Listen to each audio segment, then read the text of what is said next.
Magandang araw mga titos and titas. Welcome to another episode of Not Financial Advice. Okay, at ako naman si Kristan and... Ito po si Tito G ulit. Nagbabalik ang inyong mga titos. Yes, kahit na bagyo ngayon sa buong Metro Manila at sa buong Luzon, nakakapagbigay pa rin tayo ng ating mga binabagyong updates tungkol sa crypto. I guess Tito, umpisa na natin ito sa syempre yung pinaka gusto naman ng malaman ng lahat. Kumusta yung presyo ng Bitcoin today? Uy, last time nung magkausap tayo, nasa all-time high, di ba? Yes! Habang nagkukwentuhan tayo, yung background natin dun sa natatanda ko sa studio ng umaakyat I think we reached 123 during that particular day. And then after that, last week wala tayo kasing episode dahil malakas yung ulan last week. Nag-correct yung market. Now it's at 119. Yes. Okay, at 119 ano. Sa technical wise, most likely si Bitcoin is forming a bullish consolidation. Okay, nandiyan siya sa 115 to 119 115 to 120 na nagko-consolidate. Yes. Which tells me na Bitcoin needs to break 120. Pag binasag yung 120, yung 123 medyo easy, di ba? Kasi konti lang yung trades sa 123 eh. So, yes. Nagbi-build up na yung price dito sa 115 to 120 level. Oo, at saka nakita ko nga dito na kahit nang bumaba siya ng 115, nagba-bounce.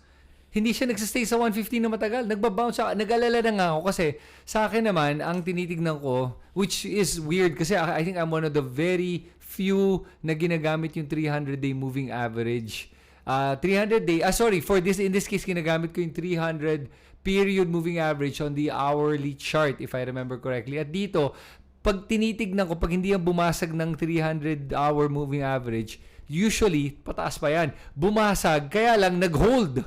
Bumaba, tapos umakyat ulit, tapos lumaro dun sa 300 period average, and then umakyat ulit. Sabi ko, malakas pa to. Kinabahan ako kasi tingin ko bababa na yon and mag-umpisa na yung sinasabi kong correction bago dun sa next massive pump.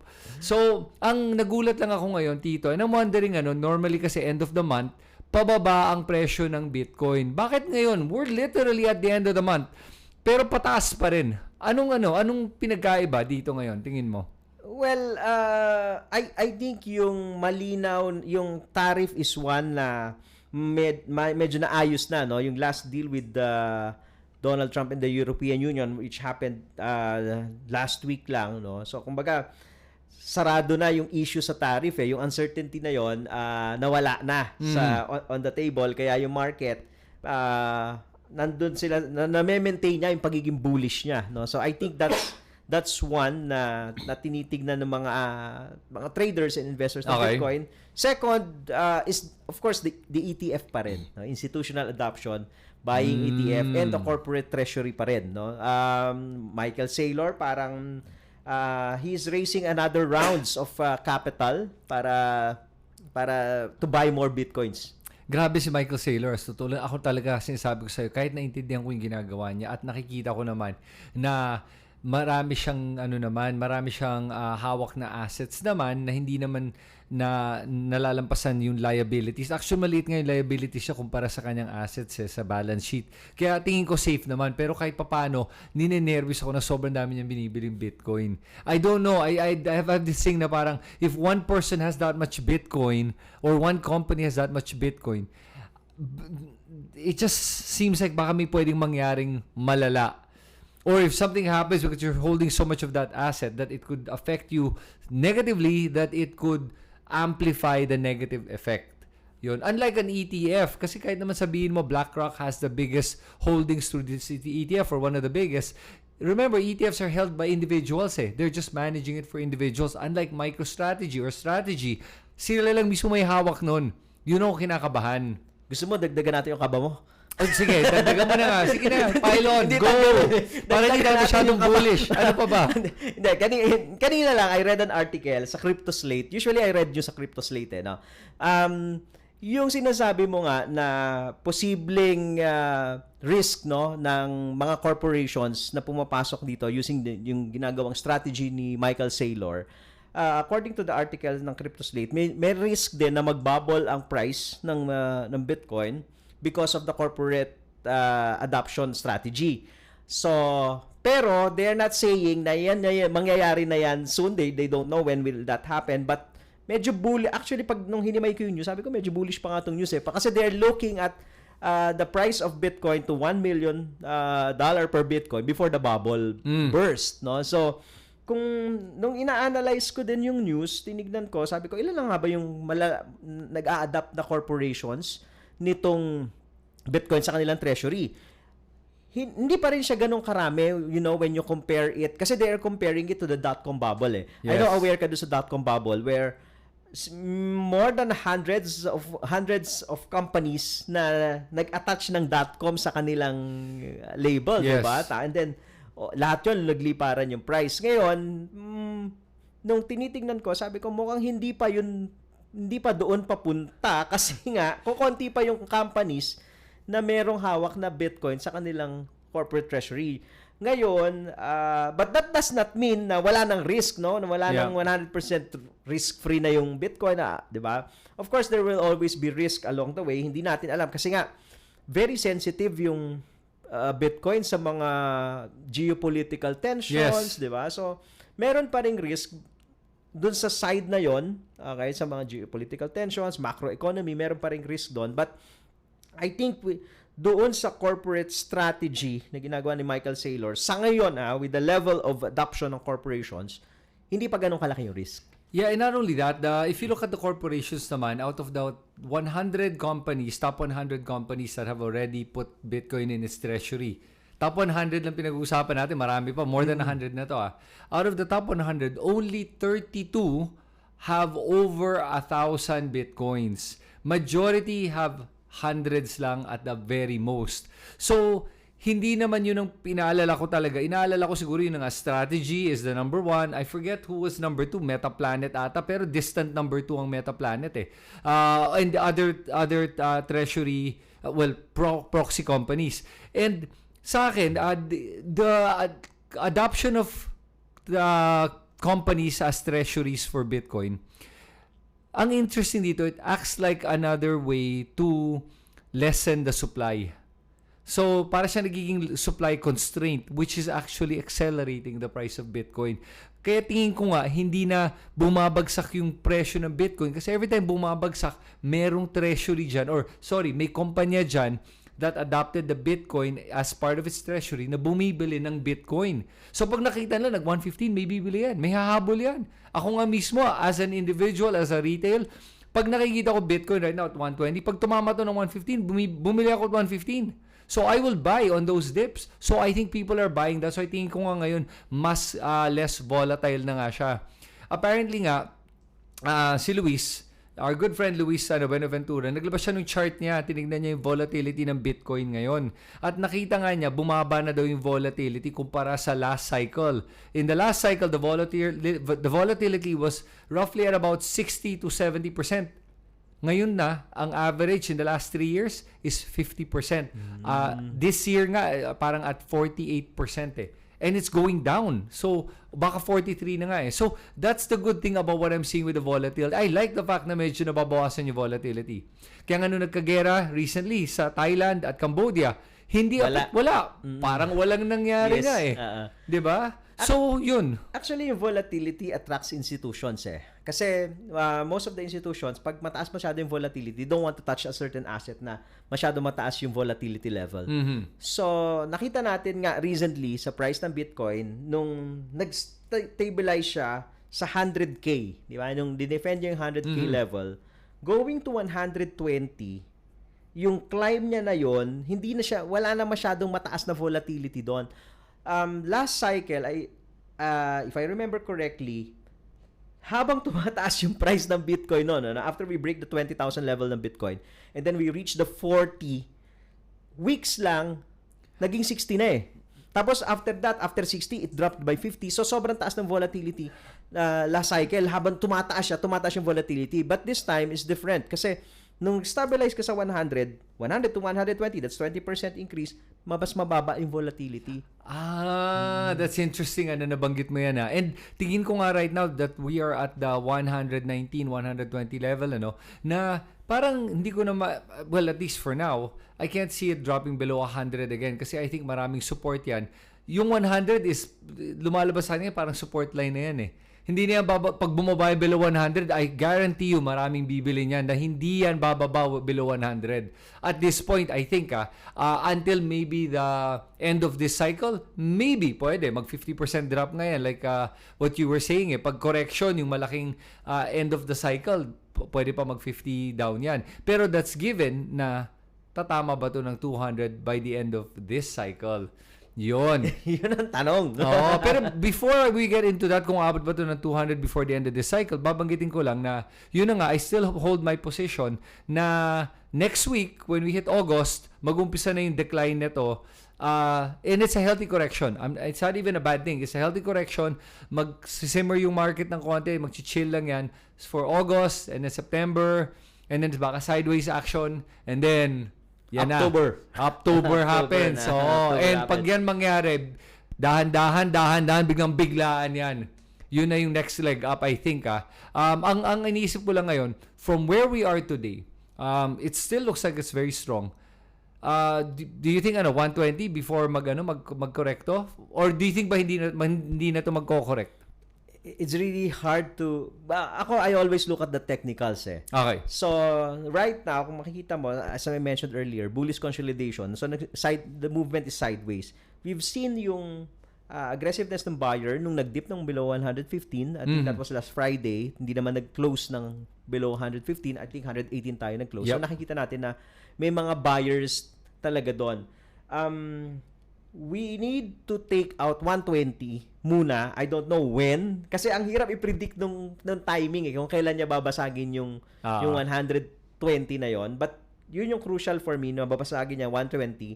And maybe after 120, we'll hit a new high ng Bitcoin. Maybe 125, 124. I'm not expecting too much pump kasi nga because of the reduced volatility eh. So, kumbaga medyo crawl climb na pataas na siya. So, yun yung mas maganda eh, na hindi masyado nalulula dun sa pag-akyat niya, di ba? So, yun yung ini-expect ko. Once na basagin natin yung 120, we'll hit a new all-time high. Nice, okay. And for me, kahit na hindi tayo umabot ng new all-time high before mag-August, tingin ko pa rin, even if we end at 120 to 123 before the fourth quarter, I think on the fourth quarter, we're still gonna see 200,000. Andun pa rin ako sa story ang yun eh. I'm still with that frame of mind na lalampas tayo ng magto 200 tayo or even above. Or psychologically, baka 200 and a little bit up. And then next year is when it drops na. I really believe that. Kasi from 120 to 200 is an easy jump. I don't think it's gonna be that difficult. Ako naman, on the other hand, ang napansin ko, bumibigat siya habang tumataas. So, from, I don't know, from, let's say, October, November, December, for 3 months, not unless we see really huge chunk of money flowing in, corporate money, I'm talking about corporate money flowing into to Bitcoin and then ETF also, baka yun we can see na mag-fly talaga to 180 to 200. But unless pero kung wala yon, kung wala yung mga factors na yon, for me medyo slow climb. Slow climb ako. Doon ako sa camp na slow climb yan. Okay, nice. Alright. Okay. On the headwinds na nakikita naman, some of the analysts are also looking sa US stock market. You know what happened to the US stock market recently? Last week, ang mga lumilipad na mga third liners. Oh, really? Yes. Yung recovery ng US stock market, if you're going to take a look at the chart of Nasdaq, S&P 500, V-shaped recovery, similar to the recovery of Bitcoin. Yun nga lang, sa kanila ngayon, may mga third liners na lumilipad. Okay, just like for example, last week, I think calls yung ang laki ng inakyat na medyo challenge na hindi na maganda yung earnings and sales, no? So meron din isang stock na related to parang online home buying na stock na nag 300% up last week na hindi naman marami man namang hindi nabebenta ang bahay sa US. Right. So usually sa stock market pag nakakita ka na ng third liners na umaakyat, usually it's the end of the leg, no? Again sa stock market. Dito sa crypto, we haven't seen yung mga meme coins. Yeah. Na Or kahit na altcoins. Altcoins man lang. Even altcoins. But, so, I just don't know kung... So, kumbaga, as a risk manager, medyo cautious ako because of what's happening to the US stock market. And, minomonitor ko kung may lumilipad na ba ng mga alts, especially yung mga small caps, no? Yung mga meme coins, kung meron na bang significant FOMO dito sa mga to. Kasi yan ang magsisignal ng ending. Yes. Pero ngayon nakikita ko nga, speaking of alts, Ethereum, the big daddy of alts, is now about to break $4,000 per Ethereum and it's holding. We're at about 3,900 right now at nag-hold siya. Thank God nag-hold siya kasi the last time na tumama ng 4,000, agad-agad din bumagsak. Binawi niya eh. Ngayon parang mukhang hindi babawiin, at least, o kung babawiin up to 3.5, hindi na bumaba below 3.5 nung nakita ko. Tapos ngayon, nasa 3.9 siya ulit and moving. And I saw that the second liners or the third liners naman, when it comes to altcoins, mga second layers at other altcoins are also moving up, including yung mga SUI and other altcoins. Anong take natin dito? On a technical perspective, si Ethereum broke out from its flag, no? So meron tayong bullish flag na nakita kay Ethereum last week na binasag niya last Friday and then nag-continue. So yung bullish flag consolidation na yon na break natin, I think 4,000 will be easy na i-break. Ang next major resistance na nakikita ko is the 4.5, which is the measured move naman nung leg nung correction niya na to, no? Nung flag na yon, tapos yung paakyat, mga nasa 4.5 yung tinitignan ko. Similar to Bitcoin, pag binasag mo yung 120, maybe new all-time high. Ethereum, since binasag niya yung flag, nag-breakout siya dun sa flag. Remember Bitcoin, nung pinag-uusapan natin, di ba? Sabi ko, pag bumasag yan dito sa flag niya, easy na yan na mag-record ng all-time high. So I think Ethereum will probably do the same since binasag niya yung flag niya. 4,000 looks like meron siya, siyempre may psychological resistance pa rin dyan. Hindi mawawala yon. Pero tingin ko, konti na lang yan. Hindi ko na-expect na magdadrop yan pag nahit. Doon sa 4.5. Doon natin tignan. Sa 4.5 area. Yun yung area na babantayan sa technical perspective, no? Kung kaya niya bang basagin o doon ba siya mauuntog. Last time I think highest this cycle na na-reach ng Ethereum was around 4,000 eh. That was December eh, di ba? Yes. Tapos nung January, hindi niya na inabot yung 4,000 eh. Yeah, totoo. And even at 4.5 kasi, ang problem ng Ethereum nga right now, all outs, is ang layo niya from Bitcoin when you price it in Bitcoin. Kasi nga, yung dati, Ethereum and Bitcoin were at parang 0.05 Bitcoin per Ethereum. Ngayon nasa 0.25, ngayon at this price siguro 0.29, gano'n na lang. So kailangan niyang umabot ng at least $10,000 siguro para makabalik siya sa even 0.5 at matapatan niya ang Bitcoin. Kasi nga Bitcoin is at 120,000. Ethereum should be doing at least $10,000 at this point eh. Tingin mo ba we'll see $10,000 from Ethereum moving towards the end of the year? Mabilis lumipad yung Ethereum based doon sa last cycle niya na galaw.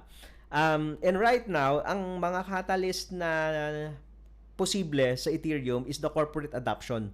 So yung ginagawa ni Michael Saylor sa Bitcoin, na nag-a-adapt siya sa corporate treasury niya ng Bitcoin, ginagawa naman ngayon ni Tom Lee sa Ethereum. Siya lang ba gumagawa pa o may iba pang gumagawa? I think dalawang listed company, 2 or 3 listed company na yung gumagawa niyan. Na ini-include nila sa corporate treasury nila. Ethereum naman, Trump. Yung Trump. Oh, yeah. Yung Trump Media. Oo. So nilalagay na rin yan. As a matter of fact, if I heard correct, Trump's almost all of his entire fortune now is in crypto na. Kinonvert na niya yung karamihan ng pera niya ngayon into crypto. So if you look at his crypto holdings, they're in the billions. And remember, Trump is probably worth about what? Wala pang 10 billion siya ata, di ba? About 2 to 3 o baka 4 billion of that is in crypto now. So, ang laki nung na iniipon niya sa crypto. I'm wondering, meron bang conflict yun or ethical concerns? Dahil presidente siya ng United States and he has a massive amount of his wealth in crypto. Bawal nga yun pag stocks eh. Correct, Diba? correct. Congress cannot hold stocks kasi nga they can manipulate it and then buy and sell and, do insider trading. Hindi ba ganun ito? Ano tingin mo?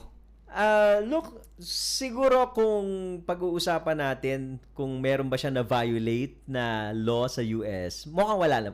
Looks like wala naman. Kasi nga, wala pa tayong clear regulation Yes. sa crypto. Okay? So, kumbaga, sa perspective na kung meron bang batas na na-violate yan, wala. Kasi wala namang sinasabi Wala. sa batas na ng US na a congressman or a senator or a president can hold crypto, Bitcoin in particular. Wala naman nakalagay na gano'n. Nakalagay, you can't hold stocks, you can't be part of a board, may gano'n, you have to sell your company. Pero wala nakalagay kasi with crypto. That's your point. Yes. So it's not because you're saying hindi siya illegal, but it could be unethical. It could be. So, syempre, pwedeng some will see it na syempre nagtitake advantage siya dahil siya yung presidente. But, for me, even bago naman kasi siya naging presidente, ito yung maganda kasi, bago siya naging presidente, sinabi niya na pro-crypto siya. Oo. Sabihin, hindi naman siya, kumbaga common knowledge eh. Hindi Yes. naman siya all of a sudden, sige, gumawa na kami ng lahat ng policy kasi nakabili na kami ng maraming Bitcoin ha. Di ba? Right. It's not that eh. It's the other way around eh. Sinabi niya na I will create policies na pro-crypto. I want crypto to start in the US. So, ang ginagawa niya, sumasabay lang. Yung company niya sumasabay. It's, for me hindi siya parang insider trading na biglang nagkaroon ng good news, biglang ng policy kasi parang nakabili na siya, di ba? Hindi tulad nung nangyari in the last several months na magtu-tweet siya on a Sunday na may mangyayari tapos biglang boom, may mga whales na biglang bumibili o dinadump on leverage. 'Di ba? Yun medyo malala yun. Pero at the same time tama ka naman that I think it's common knowledge nga that Trump is pro-crypto at ngayon nga mukhang naiintindihan na niya kung ano ba ang use case ng Bitcoin eh. Kasi nakita ko yung mga pinopost niya ngayon, parang naiintindihan na niya kasi pinost niya yung isang explanation ng isang professor on Bitcoin when he was in Senate or Congress to explain it. Pinost niya, I'm like, pinost niya. Miss naintindihan yan eh, kaya pinopost niya eh. Ngayon, with regards to Ethereum, sabi mo nga, di ba, his companies are also accumulating Ethereum. Kahit yung anak niya is accumulating Ethereum eh. Do you think Ethereum has the same reserve asset quality or that can be part of a treasury as Bitcoin? And do you think it's a safe and smart strategy for companies to include Ethereum in their treasury? Personally, I don't think that they have the same quality.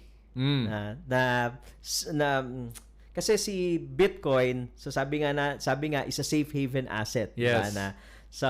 Tapos limited fixed supply of 21 million. Yep. The last time I checked, hinahanap ko talaga yung supply ng Ethereum. Sabi ko, kasi syempre bago ano ba yan?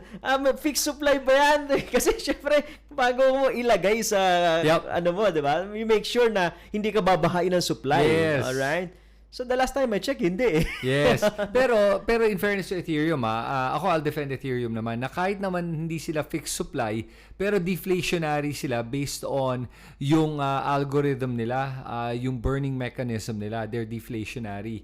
So ang nangyayari dito, if I remember correctly, it's for every transaction, may transaction fees, a portion of that is burned. So which makes it deflationary daw. Ngayon, how it exactly works, I'm not sure yet. But I agree with you na mahirap gawing part of the treasury ang Ethereum para sa mga kumpanya because it doesn't have the same properties as Bitcoin. May naririnig nga ako ngayon na may mga ibang kumpanya, they're planning to put in their treasury other crypto assets or cryptocurrencies such as XRP, Cardano. I think that's insane. And I think kung gagawin nila yon, it's like buying other company stocks and putting it in your treasury. Yun ang nakikita kong problema nito eh. I think yung bet nila na yan is more on a bet na first mover sila. That's one. I think kumbaga, kasi syempre, sige tayo na una, hoping na may gumaya, para may magtutulak ng presyo, 'di ba? So just like what Michael Saylor did, nauna siya and then may mga gumagaya, 'di ba? So sa Bitcoin, 'di ba? So ngayon may mga gumagaya na. So maybe yun yung isang tinitignan nila na sige, hoping na may gumaya, at number 2, may gumamit talaga ng technology, because alam naman natin na si Ethereum yung widely used, no, bilang first mover sa alts, no, widely used yung technology ni Ethereum. XRP also is leading on the payments, so maybe they are betting on that na pag maraming nag-onboard na user, kahit na hindi fix yung supply, maraming user, pwedeng tumaas yung value. Most likely yun ang bet. It's not really because it has a fixed supply, no? So most likely users yung hinahabol nila dito. The risk lang there and the challenge lang there is, alam mo naman sa alts, kapag ka meron na namang mas bago, mas mabilis, 'di ba? Mas shiny, pwedeng lumipat yung users doon eh. Right. Diba? So for example, now si Ethereum sa smart contract. Okay, siya yung magaling, siya yung number 1 pagdating sa smart contract. Tapos there's a possibility na in the next few years, next cycle, may bagong Ethereum killer. Lalabas na naman yung mga ganyan. Ang dami-dami ng Ethereum killer. Hindi mapatay-patay ang Ethereum. Yeah. Although I'll say na medyo, yun na nga, nalungkot ako sa Ethereum nung last 2-3 years na ayaw gumalaw. Pero at the same time, naniniwala pa rin ako sa Ethereum. Bakit? Kasi ang nangyari recently, I don't know if you know this, yung, di ba nag-proof of stake na sila eh. From proof of work naging proof of stake, diba? Tapos, if you have an Ethereum, you can stake it into the Ethereum Foundation or the Ethereum network to secure the network. Marami naglagay ng Ethereum nila into the network, and they earn parang an APR of about 2.5 to 3%. Here's the thing, maraming nagtanggal na ng pera nila, ng Ethereum nila, from the Ethereum from the staking. Yeah, but saan nagpunta? Saan nagpunta? Kasi yung mga lending platforms ngayon are offering higher rates of return for Ethereum. So lumilipat na, ako din nilipat ko. I'm gonna say it. I'm one of them na nilipat ko into Aave. Yung yung Ethereum ko. So, tinanggal ko from staking, nilipat ko sa Aave. And I'm getting a better return. Kasi there are days it would go up to about 3.5 up to even 4%. So, yun ang nakikita nilang shift ngayon. But the good news is this. Pag may Ethereum ka kasi, nakikita nga nila that it is a way to secure the network. Kasi nga, this proof of stake eh. So, the more our stake, the more it's secure. And that's what holds the value. Is ang laki sobra ng total value locked in Ether into the entire network. Kaya, mas marami ngayon naglalagay din ng pera into the Ethereum network because of the dApps in it. Yung mga dApps kasi ng Ethereum ay primarily DeFi, Decentralized Finance. Hindi tulad ng mga iba na mga meme coin, mga games. Sa Ethereum, pera yung dumadaan dito. Institutions use Ethereum to be able to make these transactions and to profit and to trade on the decentralized platform, and Ethereum is the choice that they have. Other platforms, I'm sure meron naman na meron silang DeFi din doon pero ang liit. Yeah. Biggest talaga is Ethereum, no, na when it comes to DeFi. So they are the first movers. Kaya yung mga you mentioned Aave, Lido, yung mga protocols na yan naiikutan din, no, ng money flow, no, kasi yun nga, as you mentioned, mas dumami yung gumagamit sa kanila. Kasi as the price moves up, the tendency of the holders is just hold it and then look for opportunities paano kikita yung pera nila. Just like you, di ba? Nakita mo na, may hawak ko na Ethereum, paano ko siya papakitain pa? How can I make money on my Ethereum? So, ang best one of the options na makikita mo is yung mga nasa protocols. Yes. Staking, no? Dito sa mga protocols like Aave, Lido, etc. No? So, kaya ngayon, itong mga protocols na to, nagkakaroon ngayon ng users. Okay? So, yung tinatawag natin na network effect. So, nadadagdagan ngayon yung gumagamit ng mga protocols under Ethereum. Yeah, and also, ang maganda talaga with Ethereum is maraming opportunity to be able to diversify yung use ng Ethereum in terms of being able to generate an income, passive income. And I think yun yun yung hindi ko pa makita sa iba. Pero meron din, I'm not saying na wala, meron din. Except maliliit nga sila. So merong security issue ako na inaalala palagi na, paano kung magkaroon ng breach? Hindi ko alam eh. Like for example, Solana. Solana naman, for some reason, hindi nga gumagalaw yung price. Hindi pa siya nag-break ng 200 eh. Ano tingin mo nangyari doon? Like, kasi nga ako, I mean, I'm holding Solana, but I'm gonna tell you right now, I've said it so many times. I'm not in it for the long term. I'm in it to profit and I'm out of Solana. Wala pa ako masyadong tiwala sa Solana because nga ang dami niyang outages, ang dami mga hacks sa mga bridges niya, ganon. So, ibang tingin ko Solana. Pero ngayon, nagugulat lang ako na nalalampasan siya ng Ethereum ngayon. Well, actually, the flow of money ka talaga is ganon di ba? Bitcoin, Ethereum, and then ngayon XRP, di ba? So XRP. Kumbaga naiikutan naman mostly nasa top 5 na tokens. It's just tingin ko lang it's just that sa ngayon wala pa sa flavor. Kumbaga naki-Ethereum pa yung focus Right. So naki-Ethereum pa yung focus. So kaya si Solana sa gilid muna, di ba? Si XRP parang last week siya, di ba? Nag-reach ang all-time high, di ba? Tapos may BNB pa tayo. This last week din yata nag-reach ang all-time high. Right now, BNB is recording a new all-time high. Diba? So, isa-isa lang. Wag sabay-sabay para hindi malito lahat. Diba? So, okay. But I heard sa Solana, marami daw dyan na naglo-launch ng mga, again, the small tokens, meme tokens. No? Kaya, nandoon din yung may mga naglalaro kasi dito sa mga meme tokens na to. Pero wala to sa exchange. Nasa mga dexes pa to. Yes. Yung mga pump fund. Recently, nag-launch sila ng Bonk na platform na pwede kang may mag-trade platform na rin. ng Bonk. Wow. Parang okay. ganun yung naririnig ko eh. So, there is a certain, surprisingly, there is a certain segment in the crypto population na nandoon sa area na yon. Yes. These are the younger people na kaya magpuyat kasi usually sasabayan mo US market. No? So, tas yung trade ka lang ng 0.5 sol, 0.2 sol, 1 sol, mga ganun lang yung tinetrade nila. But para siyang high laro talaga ng high risk, high return na game. So, yun yung nakikita ko naman that can possibly fuel Solana. So yon. Kaya siguro hindi natin nakikita masyado rin yung mga Solana na tokens ngayon kasi hanggang nandun pa sila. Kumbaga nandun pa sila sa stage na yun na hindi pa sila nakaka-graduate doon sa mga dexes eh. Right. At saka hindi lang yun. Tingin ko nga tama ka yung sa cycles eh. Una muna Ethereum and then pag na-exhaust na yung Ethereum and then lilipat na yan. Andyan na yung mga Solana, Sui is a big one na parang they're expecting it to be the next Solana. Yes, nakakatawa, no? Solana is the Ethereum killer. Sui naman is the next Solana. Pero those are potentials. Yes. Ang pinagkaiba kasi nila sa Ethereum ay sila in the potential stage. Ethereum is in the usage stage. Kumbaga, nakikita mo na yung nagagamit na yung potential niya, andi dito na alam mo na kung ano yung kaya niyang gawin.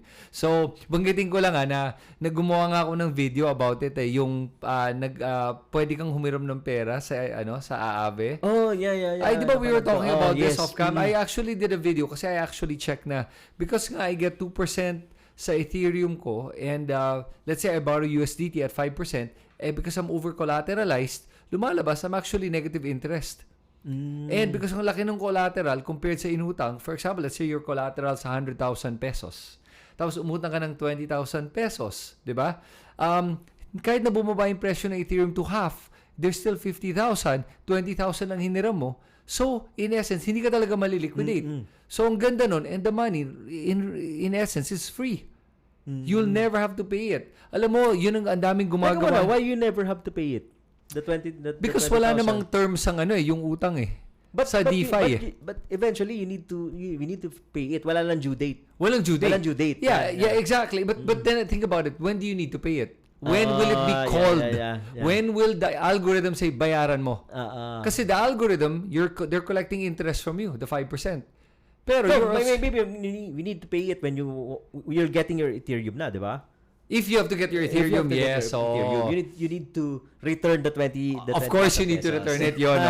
Pero again, kasi the way I see it nga, hindi ko naman talaga kasi yun ang mga assets na hindi ko ibebenta. Teka muna, ang ginagawa mo, So, you are paying the protocol because you borrowed 20, di ba? You borrowed 20,000. Ah. You're paying 5%. you're paying 5%. Ah. But wala siyang due date as long as yung collateral mo can suffice doon sa hinira mo, di ba? Yes. Okay, kaya technically parang you don't have to worry kailan kailan si Judith, di ba? Yes, walang due date, yeah. Ah. At saka maganda dito kasi yung sinupply mong collateral earns si interest. Nag-earn ka ng interest Yes. kahit nagbabayad ka. Yes. Okay. So yung ginamit na collateral is earning interest.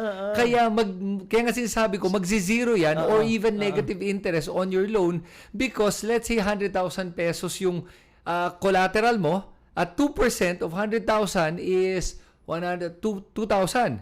Eh ang 5% ng 20,000 is 1,000. So merong negative yield ka na.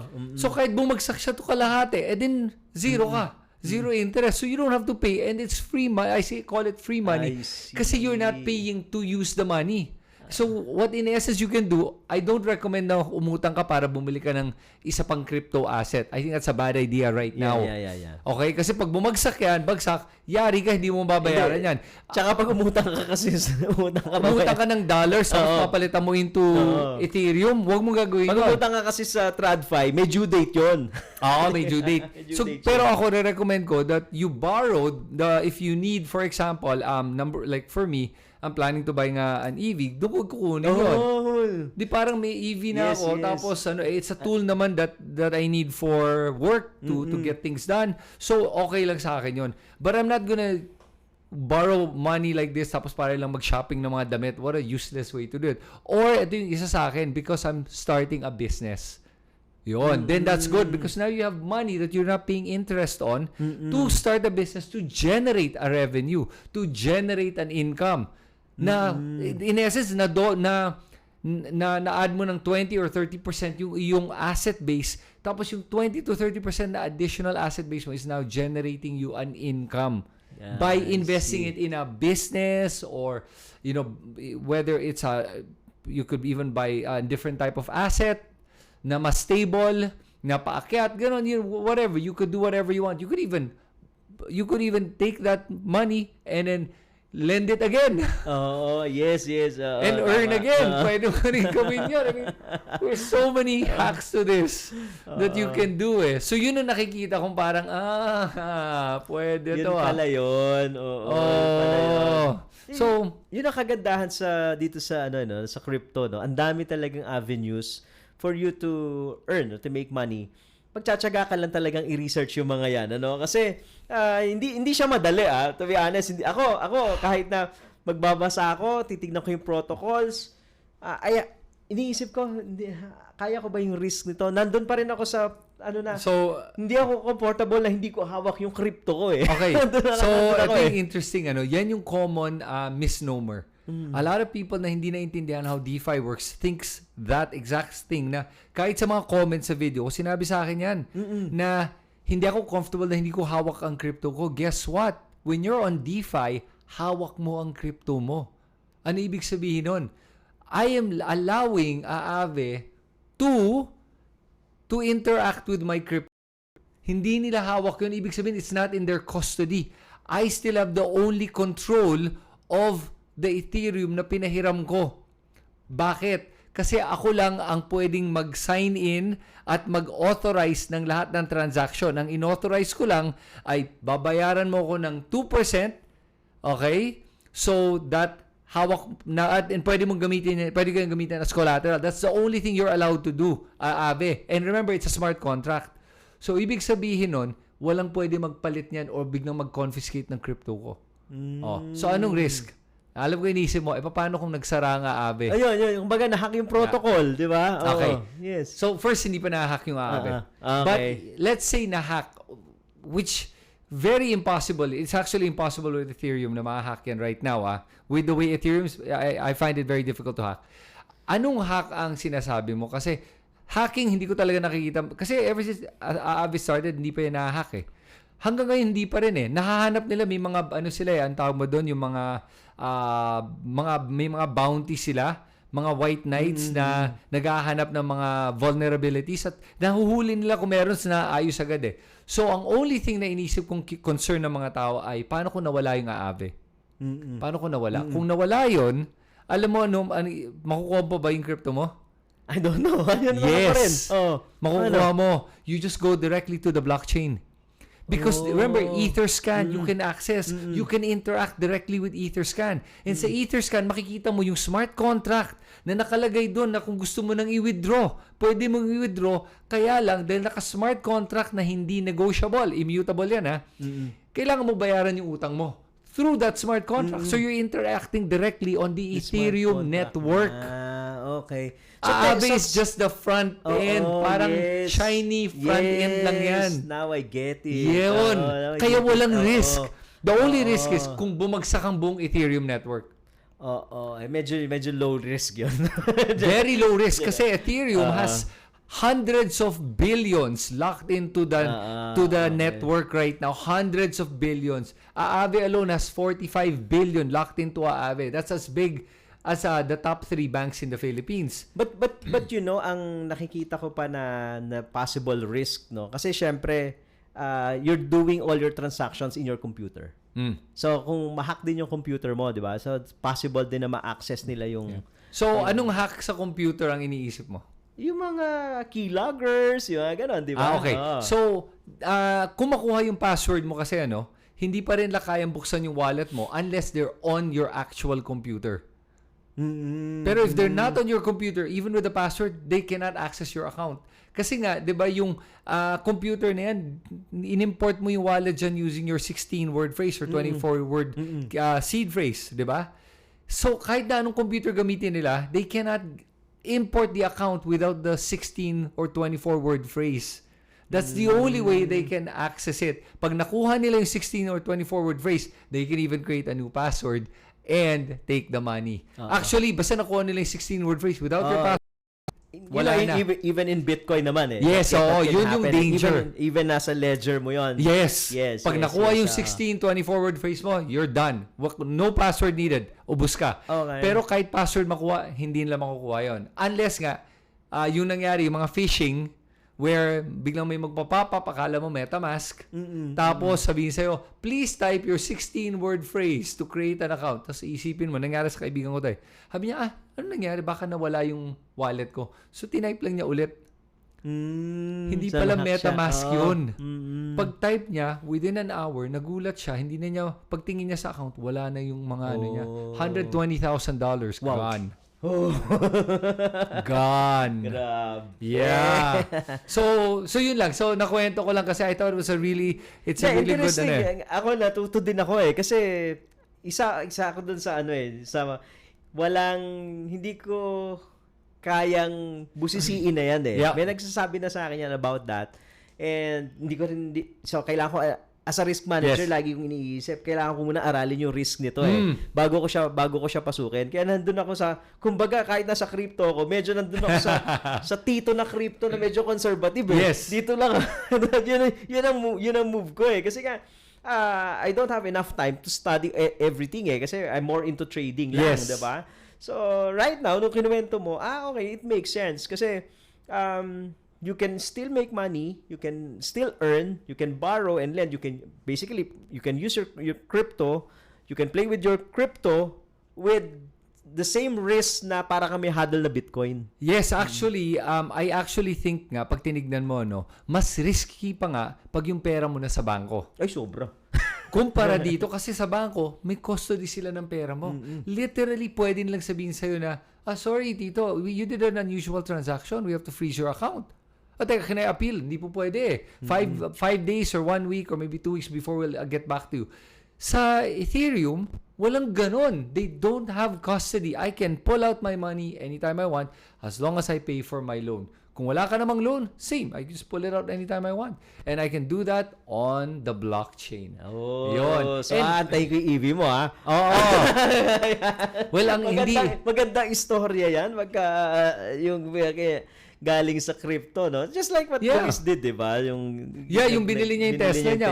Eh, pero kasi yung pinagkaiba dito, may mga nagsabi naman sa akin, ba't ginagamit ko daw Ethereum, hindi daw Bitcoin? Kasi may Bitcoin ako. Pero kasi pag nilagay ko yung Bitcoin as collateral, ang ina-earn niyang interest is only 0.5%. Eh, Ethereum earns me 0.2. Ay, no, not sorry. Ethereum gets me 2%. So, yun ang lalagay kong collateral. But it also means I have Bitcoin din naman that appreciates that in case I need to pay, I can use my Bitcoin to pay for it kung hindi mag-appreciate ang Ethereum. Ethereum is just the vehicle I'm using as collateral because naintindihan ko rin yung value niya at alam ko kung saan yung pinakamababa na alam ko hindi ako maliliquidate, hindi mako-call yung loan ko, kumbaga. Yun. Pero, ang biggest difference is the interest.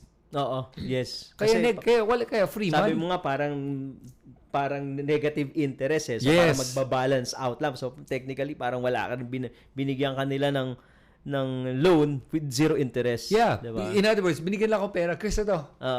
Here's 20,000 Pay when pesos. able. You don't have to worry. Pay me whenever you want. Take your time. You don't even have to pay monthly. You don't even have to pay the interest. Bahala ka na kung ano gusto mo gawin dyan. Yun ang ibig ko sabihin. Yun ang maganda. Right? And wala akong makitang risk dito eh. So, at saka ang bilis gawin. Di ba? Wala nang forms. Like, habang nag-uusap tayo, pwede ko dagdagan yung load ko eh. That's true. You know, when you compare yung how things work in the traditional finance, kasi I came from a bank. So, when you collateralize an asset, for example, your car or your lot, your house, etc., you have a lot of documents to fill up. That's number one. Number two, pag na-approve na yan, may amortization ka na next month. You need to pay the amortization. Yep. Diba? So, ang dami mga documentation processes mo na kailangan gawin. May asset ka na, asset mo na yun. Sa'yo na yung asset na yun, di ba? And they're gonna charge you interest, di ba? While the asset is being held by them, di ba? Tapos, may magbabayad ka kagad. Dito kasi, yung asset mo, like for example, your Ethereum or your Bitcoin, i-collateral mo, ang bilis mo, kukuha mo kagad yung niloan mo, and at the same time, hindi mo kaya, yun ang malaking bagay eh. Yung hindi mo kailangan magbayad kagad. Yes. Diba? At hindi ka forced to pay every month. Yun ang maganda. Saka ang ayoko kasi sa mga bangko, I understand why they're asking so many questions. Kasi when you're holding an asset as collateral that you're not sure of, marami ka talagang tatanungin. That's true. But when you're holding an asset like Bitcoin, I'll lend you money. You give me your Bitcoin as collateral, I'll lend you whatever you want. Kung di ka makabayad, akin yung Bitcoin mo. Kung ganun kaganda yung asset na gagamitin mong collateral, anyone will lend you money without even a background check. Pero sa traditional system, dahil sila mismo, teka, ano ba tong lupa niya? Teka, paano man mahirapan tayo magbenta na to? Teka, kaya mong babayaran yung utang? Maraming tanong. It's so invasive. Hindi, tsaka nung time na, maybe hanggang ngayon ginagawa pa to. Kasi, ang first job ko is a credit analyst. Ako yung nagsi-CI. Ako yung tumatawag. Yun. So, naintindihan mo. Naintindihan ko yan eh. Kumbaga, yung character, ina-evaluate mo, ito ba, yung character ba nito, nakakabayad ba to? Teka muna, baka may history to na hindi nagbabayad eh. Kahit na ang laki ng collateral mo, may collateral ka, pero may history ka na hindi nakakabayad, pwede ka hindi pahiramin ha. Pwede ka ma-deny. Diba? Yeah. Dito, wala silang pakialam kung sino ka, basta may collateral. Yes, because para sa kanila, para sa smart contract na to, listen, I have that collateral. If you ever, hindi mo mabayaran yan, magti-trigger yan, automatic, no question, no negotiation, walang lawsuit, bam! I take your collateral. Tapos ang usapan, and then you wanna take the rest, kung may natira, edi sa'yo yan. Ganon, yun ang maganda sa DeFi, and that's what I love about it. Ngayon, sige, let's go naman to sa altcoins naman natin, we were talking about it, anong balita nga ba sa mga altcoins natin ngayon moving forward? With the breakout ng Ethereum, ang major news lang na nakikita ko sa alts is yung adoption ng Ethereum sa corporate treasury. Yun yung number one. Number two, may mga pending pa na mga ETFs na for approval. Kasi what we're seeing ito yung nakita akong laro recently. So, lumipad yung Bitcoin because may ETF. Right? So, ngayon, sumusunod si Ethereum because si Ethereum may ETF. Pero ang tagal na kasi nung ETF Bakit ngayon lang lumilipad? Right. Sige nga, anong rason? Nung time na ni-launch nila yung Ethereum ETF, hindi pa hinog si Bitcoin. Bitcoin, I think, was just trading below 70,000 eh. Diba? So, kumbaga, for example, ako, mag-allocate ako ng Bitcoin sa portfolio ko through the ETF. So, syempre, nung hindi pa ako fully allocated sa Bitcoin sa portfolio ko, I continuously buy Bitcoin. Bitcoin muna. Right. Ngayon, medyo, teka muna, Marami na. mapupuno na. Marami na ako na bodega na Bitcoin ETF. Ano yung pinaka pwede? Ano yung may ETF dyan? Ito, Ethereum. Dito naman, sige, bili naman sila, di ba? So, kaya nakita natin noon, nung time na kahit na meron ng Ethereum ETF, hindi lumilipad yung Ethereum ETF kasi masyadong dikit Yung launching pag-approve. nila. Yes, yung pag-approve. Masyadong, Yun. kapag hindi pa nahihinog yung isa, meron ka na namang kakainin. Teka muna, mamaya ako nakainin. Ganun di ba? Muna. Okay, So, I nag-gets think ko na. something to watch out for yung mga approvals itong mga ETF. I think Solana, XRP may mga pending yata yan. Yes. Na mga ETFs. So, and also, since Ethereum yung bumasag, yung ecosystem niya na mga Ethereum na mga tokens under Ethereum ecosystem, may mga pwedeng sumunod doon, ano. BNB also broke out, so most likely may mga tokens din diyan. Alam mo what I'm worried about with these ETFs outside of Bitcoin? Sige, outside of Bitcoin and Ethereum. Sasama ko Ethereum dito dahil may tiwala naman ako sa Ethereum compared sa iba. Ang takot ko lang is pag dumami pa tong mga ETFs na to with cryptocurrencies na medyo hindi ko alam if they're gonna be around in 5 to 10 years. Kasi remember, if you look at every cycle, yung top 10 coins, nagbabago yan.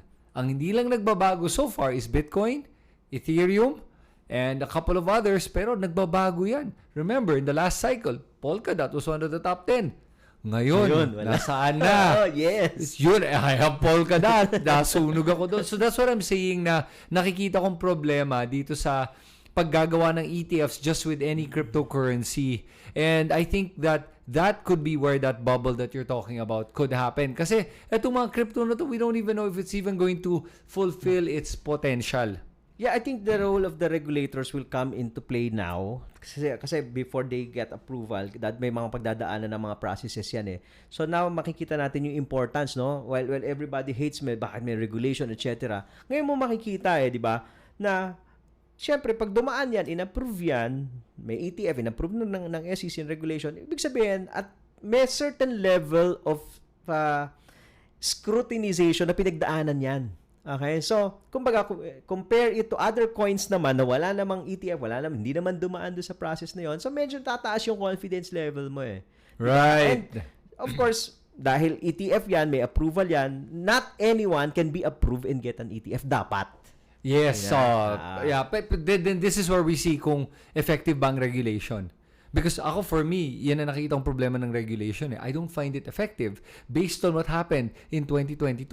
Yung pagbagsak ng FTX, Silvergate, Silicon Valley, Celsius, ang dami-dami, all regulated and all of them collapsed. And the ones that were not regulated, yung pa yung natira na matibay.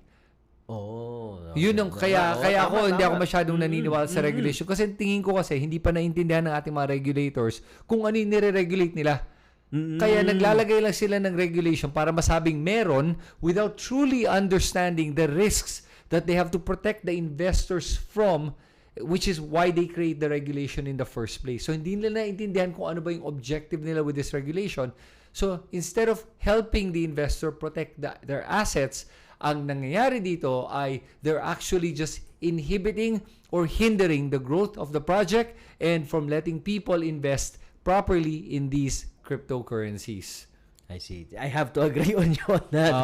Kasi tama ka kasi last cycle yung FTX, 'di ba? Lahat ang tingin kay Sam Bankman-Fried, 'di ba? Grabe siya noon si SBF during that time, no? Kala mo talagang totoo na ito na, this is the guy, ito yung tech guy na kailangan natin, ito yung genius, etc. No? So, again, yun nga, sabi mo nga, may regulation yon, di ba? Regulated yon sa US, but it still failed. Yeah, and the irony is, when you look at it, ganun tayo ka US-centric na, tignan mo yan, FTX was not even one of the biggest crypto exchanges eh. They're not. The biggest ones were the Binance yeah. OKX, Bybit, and yet, parang si Sam Bankman-Fried yung tinitignan na bida. Pero tignan mo, yung Bybit na nagkaroon ng hack recently, di ba? Naalala mo yun? $1 billion. Hindi niya ginawa Sam Bankman-Fried. Humarap siya. Nag-live stream, nag-video, sabi niya, we will cover the 1 billion. We have enough. Here is our money. We will cover all. And sa lahat ng gusto mag-withdraw, withdraw nyo. We will give you your money in 24 hours. And tinupad nila yon. Walang natigil na withdrawal. And because sinagot nila ng ganyan, look, Bybit is stronger than ever. Yeah. Naalala ko dati yung FTX nun. Nakaalala mo si Bitboy Crypto, si Yes. hinahanap niya si SBF. Pinuntahan niya sa... Pinuntahan niya. Saan ba niya pinuntahan na? Anong bansa ba yun? Basta may pinuntahan siya. Sabi niya, ito yung kotse ni SBF. Pero si Bitboy Crypto din naman, scammer niya. Wala Wala na rin. Nasiraan Wala na ng rin. bait. Wala na lahat ng pera niya. Nakakaawa dun sa mga ganyan, ano? So, pero alam mo siguro, moving forward, that's one thing that we all learn, with crypto. Now, regulated or not regulated, we have to be doing our own regulation, self-regulation. Self-regulation, yes. Diba? Actually, yun naman talaga ang purpose nung decentralization, di ba? Kaya nagkaroon ng ganyan. I think yung regulation can help sa side naman ng mga institutions. Right. But for us, na retailers, hindi naman tayo institutions, matuto tayo na yung self-regulate and to yung self-custody, to take care of our crypto. Yun ang importante, di ba? Kasi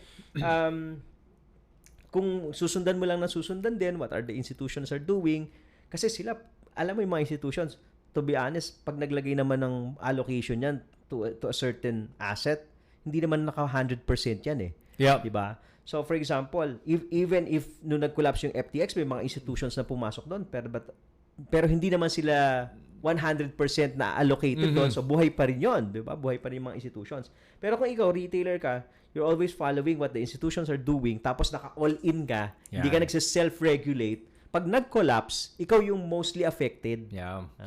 And for me, that's I think the biggest lesson in cryptocurrency and with Bitcoin, yung idea na you basically become more responsible for your own assets, your own money, at hindi aasahan mo sa ibang tao o ibang institusyon or third party to take care of your assets. At in this way, ang advantage nga nun ay walang may hawak ng assets mo kundi ikaw, but at the same time, you have to learn to be responsible for it. And I think yun yung paradigm shift that people have to get used to. And that's why yung mga ganitong videos helps people like you able to navigate the space and become more responsible and more knowledgeable about crypto. So, final words, Tito, before we go, where are we going from here? So before yung natin, invite natin sila sa Friday if they want to watch live NFA live yes, financial advice sa SMX. This will be on August 1. We'll do a live podcast sa August 1. This will be sa SMX around 2 p.m. So that's free. Sabi ko nga kanina doon sa live stream ko. So doon sa mga nanonood, sabi ko, kasi we'll do Bitbulaga also on August 1 sa SMX. So after NFA, we'll do Bitbulaga. Wow. Sabi ko, magpaalam na kayo sa mga boss nyo, mag-scheduled sick leave na kayo. Kayo pa lang. Wow, kasi okay. 2 live shows yung makakanood kayo ng 2 live shows, NFA and Bitbulaga on Friday sa SMX yan. Wow, ayan. So we'll see all of you guys at SMX on Friday, August 1? August 1. Yeah, August 1. Yes. Sana maganda pa ang crypto by August 1. Oo. Friday yun and August 1, So tignan natin. Well, tayo naman, kahit anong presyo ng crypto, we show up. Yes, exactly. Presyo ng crypto. Sige. Right. With that, thank you everyone for watching this episode of Not Financial Advice. And we'll see you guys on August 1. Okay.